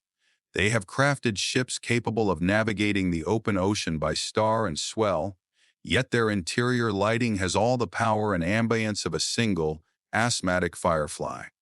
Every drop of that stinking oil was earned through hard labor, so it's rationed with a miser's fury. You don't read by this light. You don't work by this light. You use it to not trip over the sleeping pig on your way to the piss bucket. You blink through the stinging haze, and you can feel that soot lining your nostrils, a gritty film that tastes of burnt fish and despair. Around you, the ovening begins, And it's not what you think. Nobody's kicking back. An old woman hunched near the embers pulls out a tangle of homespun wool and a bone needle. A man you recognize from the fishing boats begins meticulously patching a hole in a net, his calloused fingers moving with an unnerving, practiced grace in the gloom. This is what you do when the sun deserts you. You work. You repair the tools that broke while you were breaking your body during the day. Someone nudges you, gesturing towards a pile of leather straps and a broken wooden handle from some tool you can't even name. The message is clarity, be useful. So you try. You pick up a piece of sinew to use as thread, and you try to poke it through a hole punched in a stiff, greasy piece of hide. Your fingers, so adept at swiping, tapping, and typing on glass screens, are utterly useless here. They're soft, clumsy, and ignorant. You can't feel the hole in the near, total darkness. You poke your own thumb, wince, and stick it in your mouth, tasting blood and the day's filth. You look over at the others. They aren't even looking at their hands. They're working by memory, by a tactile knowledge that's been drilled into their nerves since childhood. You might as well be trying to assemble a Swiss watch while wearing oven mitts. In a cave, during a power outage, you have been defeated by arts and crafts. Just as you're about to give up and feign a sudden, debilitating illness, it starts. A voice, low and gravelly at first, it rises from a corner of the Longhouse, cutting through the low murmur of conversation. An old man, his face a roadmap of scars and sea wind, has begun to chant. "Hoo boy, here it is. The moment you've seen in a dozen historically questionable TV shows. The skald, the poet, keeper of the flame of oral tradition, weaving epic tales of gods and heroes for the rapt assembly. Except this isn't a performance. It's the 9th century equivalent of your dad putting on his one Fleetwood Mac vinyl for the 700th time. You're expecting the charge of the Rohirrim. You're getting a human Spotify stuck on a single, pirated playlist of Viking's greatest sagas, and you can't even understand it. This isn't some straightforward story. The poetry they prized, the high-status Drottningholm court poetry, was a labyrinth of linguistic games. It's built on ass-kennings, convoluted metaphors like calling a warrior a feeder of ravens, or the sea the whale road, and os, hedi, which are poetic synonyms. It's less of a story and more of a series of riddles wrapped in an enigma and drenched in mead. To the trained Viking ear, it was a display of dazzling intellectual prowess. To your modern ear, it's an auctioneer reciting an ancient tax code. In Old Norse, the rhythm is hypnotic, but the meaning is a locked door, and you don't even know where the keyhole is. The saga drones on, a monotonous wave of alliteration and guttural consonants washing over you. You nod along, trying to look thoughtful, profound even. But inside, your brain is starting to eat itself. You are experiencing a level of boredom so profound, so absolute, it feels like a physical presence. Your mind, addicted to a constant fire hose of dopamine hits from notifications, hyperlinks, and endless scrolling, is going through agonizing withdrawal. You have an almost violent urge to check a phone that is separated from you by 12 centuries and the entire Atlantic Ocean.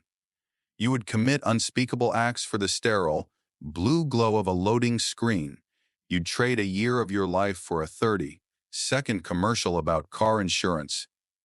This isn't the peaceful, meditative quietude of a digital detox retreat. This is sensory solitary confinement, and the walls are closing in. When the skald's voice finally crackles into silence, there are a few grunts of approval. The embers are covered with a final layer of ash. The last sputtering fish oil lamp is snuffed out, and now the darkness is complete. It is total. It is uncompromising. You can't see your hand in front of your face. You can't see the person sleeping a foot away from you. There is only sound, and it is a symphony of pure, unadulterated misery. First, there's the wind, howling outside like some ravenous beast, clawing at the wattle and daub walls, seeking entry. It's not a gentle whistle, it's a scream. Then, there's the longhouse itself, which seems to be alive. The great wooden beams groan and creak under the strain, a sound like an old man's aching joints. And weaving through it all, the human element, the wet, ragged cough from a man in the corner, a sound pregnant with fluid and future suffering. The snuffling snores, a baby crying somewhere in the impenetrable dark. Each noise is a stark reminder of the fragility of this shelter, of the bodies packed within it, of the vast, hostile emptiness that surrounds you. You lie down on your bed of straw, feeling the familiar prickle of what you sincerely hope are just fleas.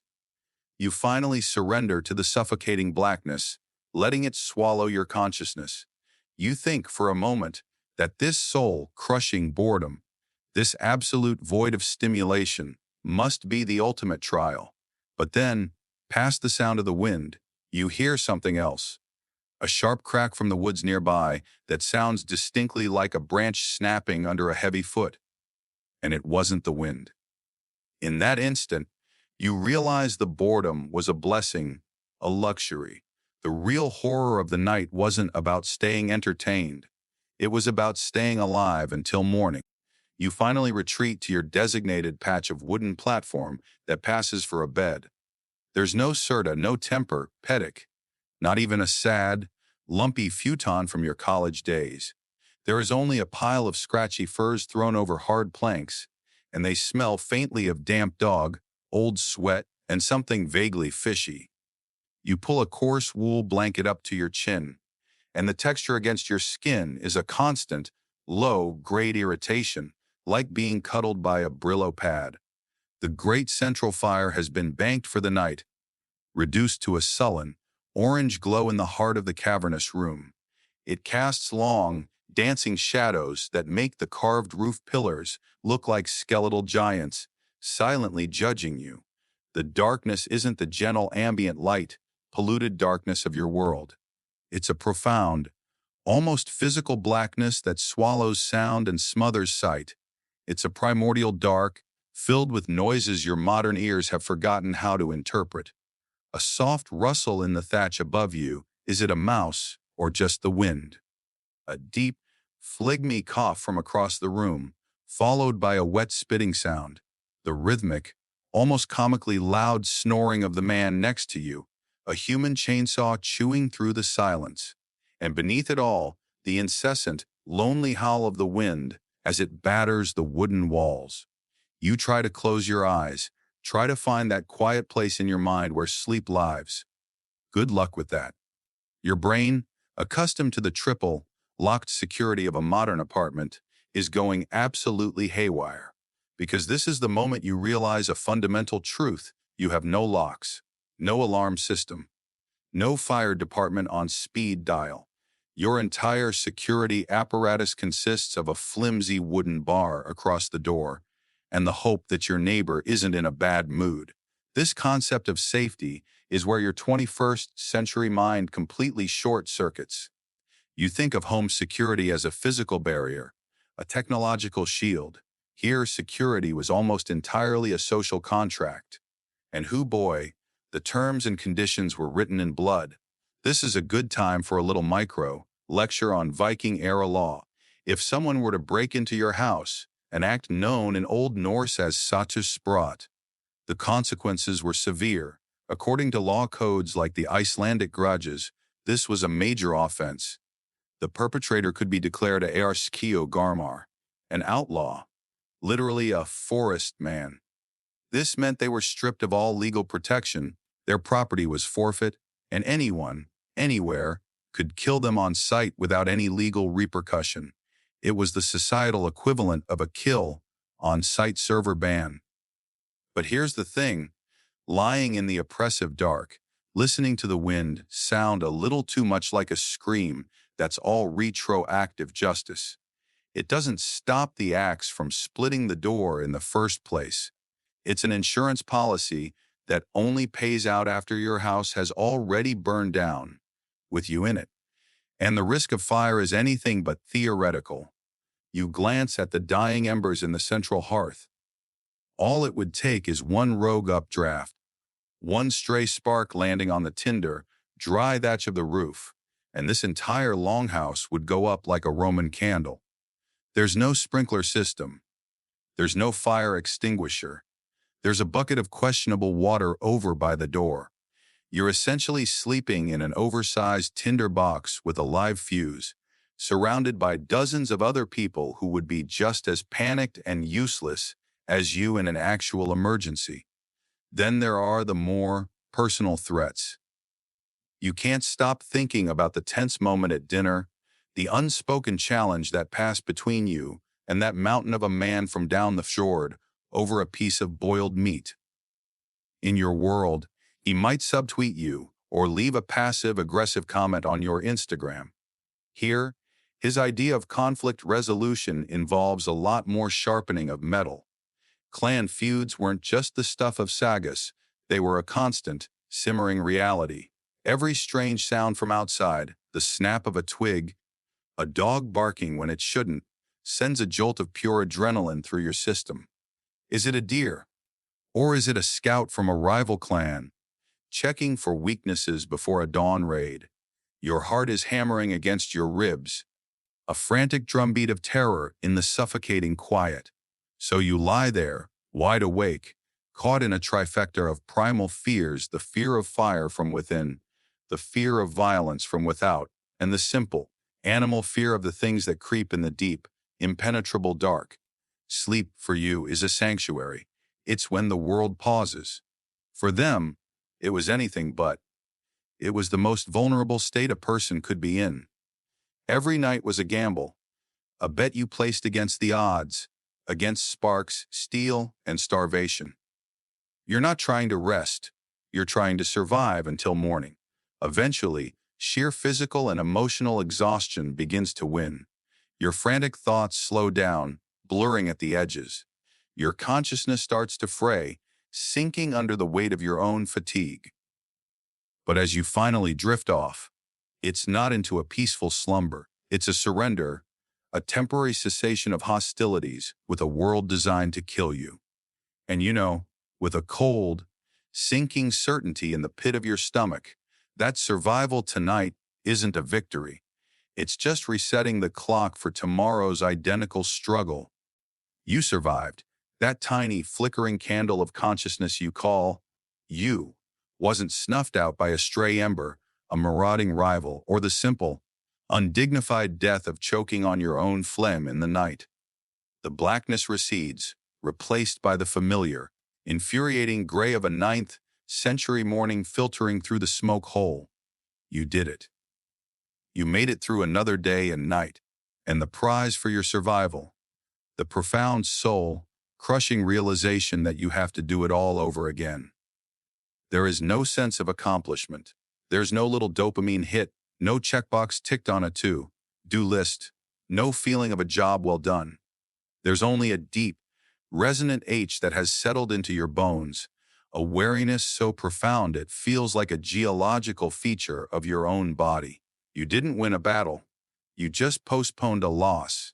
The sun isn't rising on a new day of glorious adventure. It's just resetting the clock on the same miserable loop of breaking labor and existential dread. The mud, the frozen earth, the reek of salted fish and wet wool, they weren't a one-time challenge. They are your new reality. The background, the foreground, and every single pixel in between. And this, right here, is the moment your modern soul finally shatters. It wasn't the cold, the filth, or the fear. It was the repetition. You see, your entire life has been predicated on the idea of progress, of narrative, of moving forward. A bad day is followed by the hope of a better one. A tough week at work ends with a weekend. A project is completed. A goal is met. A season of a show concludes. Your brain is wired for arcs, for payoffs, for a sense of momentum. But here, there is no momentum. There is only the unyielding, circular grind of subsistence. It's the difference between running a marathon and being a hamster on a wheel. One has a finish line. The other just has the squeak of the axle over and over and over again until you drop. You came here chasing the sagas, didn't you? You imagined yourself as part of an epic poem, a story of grand deeds that would be told for generations. Well, let's talk about Viking concepts of legacy for a second. Of course, they had the idea of glory, of a reputation that outlives you. They even had a word for it, drekka dir, which roughly translates to the doom of one's deeds, or the judgment of your character by those who remain.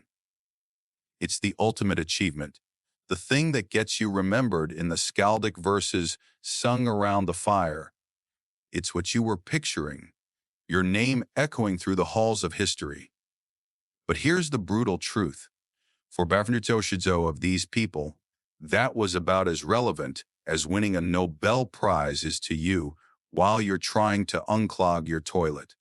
The concept that A actually governed their lives wasn't Drekadayu. It was the much less glamorous, dirt under the fingernails reality of Bira, the household, the farm, the estate. Their entire social and legal framework was built around the management and inheritance of land. You didn't get honor by just being a badass. You got it by being a competent manager of resources, by ensuring your family didn't starve, by having enough hay to get your cattle through the winter. Sagas are the highlight reel. The VB is the 24-hour live stream of agonizingly slow, unglamorous work. Your epic poem isn't about slaying a dragon. It's about successfully keeping weevils out of the grain supply for another season.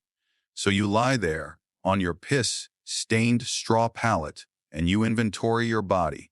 The blisters on your hands from yesterday's work with the wood axe have now hardened into calusas that have cracked open, each one a tiny, screaming mouth of pain. Your back isn't just sore, it feels like the vertebrae have been ground together and fused into a single, inflexible rod of agony.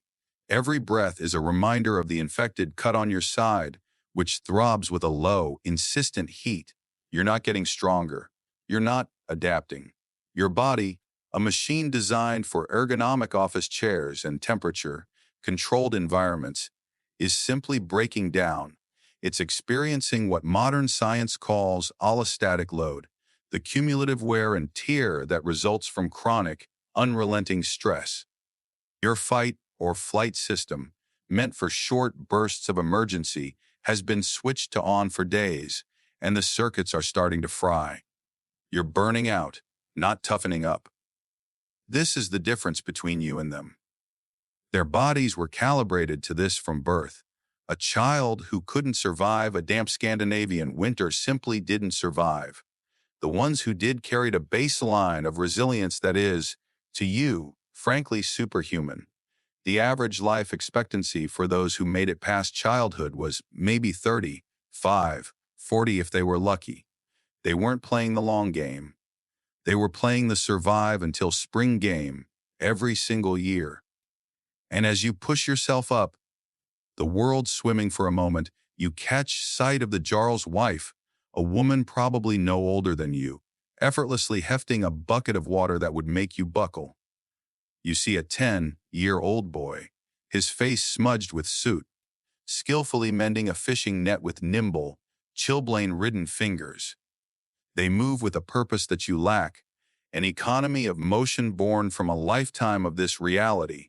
They are not tormented by what could be. They aren't haunted by the ghosts of memory foam and takeout menace. Their psychological operating system is fundamentally different.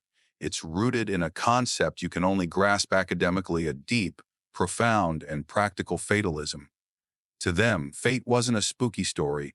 It was a fact of life, as real as the tides. The Norns, 3 cosmic women, spun, measured, and cut the thread of every life. Your destiny was already woven.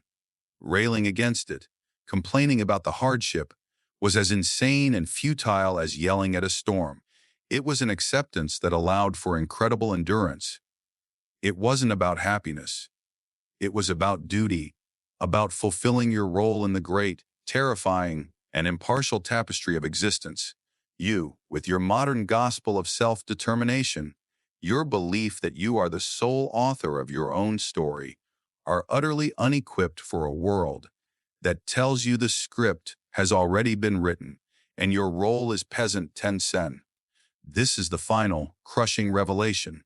This is the core thesis of your failure, played out not in a single, dramatic moment, but in the quiet, desperate realization of a new dawn. You wouldn't last in the Viking Age. Not because you're weak, or cowardly, or soft, though you are, by their standards, all of those things. You would fail because your very definition of life is irreconcilably different from theirs. Your soul is built on a scaffolding of assumptions. They couldn't even conceive of the assumption of basic hygiene, of reliable warmth, of personal space, of food that offers pleasure and not just fuel, of a world where your casual existence isn't a daily, desperate gamble against infection, starvation, and violence. You are a creature of comfort and choice, trying to survive in an ecosystem of hardship and fate. You are a smartphone trying to run on a water wheel. It's a fundamental incompatibility. You were built for a different world, a world they unwittingly helped to create, but could never have imagined. So do not mourn the romantic hero you thought you'd be. He was never real. He was a story, a myth you told yourself. Instead, for just a moment, before the cacophony of the Longhouse pulls you back into the grim business of living, allow yourself a flicker of something else. Not admiration, not romance, but a cold, hard, grudging respect. Respect for the sheer, unyielding resilience of a people who woke up to this reality every single day of their short, brutal lives, and did it anyway. They looked this world, this cold, filthy, violent, and unforgiving world, straight in the eye, and they did not blink. They got up, they picked up their tools, and they faced the day. And as you lie there, safe in your bed, in your quiet room, shielded from the wind and the cold, let that final thought settle over you.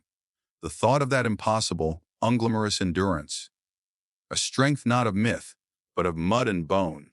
Let the weight of their reality quiet your own mind, and let it grant you a small measure of peace for the comfort you possess, a comfort they could never know. And allow that peace, that stark, silent gratitude to guide you now as you drift towards sleep.